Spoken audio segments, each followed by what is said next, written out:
నమస్కారం, నా పేరు కాశన్న యాదవ్. ఈ యొక్క వీడియో తెలంగాణ డీజీపీ దగ్గరికి వెళ్ళే విధంగా ప్రయత్నం చేస్తారని కోరుతున్నాను. తెలంగాణ రాష్ట్రంలో ఉన్నటువంటి ఏజీ పైబడిన వాళ్ళు 58, 59 వయసు ఉన్నటువంటి హెడ్ కానిస్టేబుల్ కానీ, ఎస్ఐలు కానీ, కానిస్టేబుల్ కానీ వీళ్లకు కఠినమైనటువంటి బందోబస్తు వేయద్దు.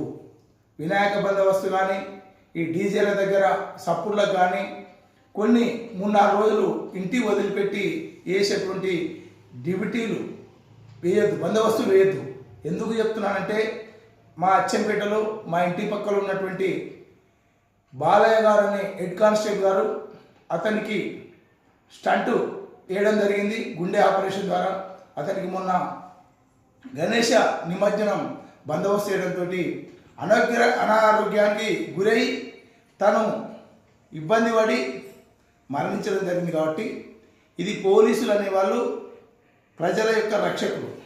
కాబట్టి ఆ రక్షకులు మంచిగా ఉన్నప్పుడే ప్రజలు మంచిగా ఉంటారు. కాబట్టి కొత్త రిక్రూట్మెంట్ వాళ్ళకు ఎవరైనా ఉంటే అలాంటి బందోబస్తులు వేసిన ఇబ్బంది లేదు. కానీ నేను కోరేది ఒకటే, 58, 59 సంవత్సరాలు ఉన్న ప్రతి ఒక్క అధికారికి ఈ యొక్క బందోబస్తుల నుంచి సడలింపజేయాలని, కఠినమైన బందోబస్తులు డీజేల దగ్గర డ్యూటీలు వేయొద్దని ఈ యొక్క వీడియో మన యొక్క డీజీపీ, తెలంగాణ డీజీపీకి చేరే వరకు ప్రయత్నం చేస్తారని మనసారా కోరుతున్నాను.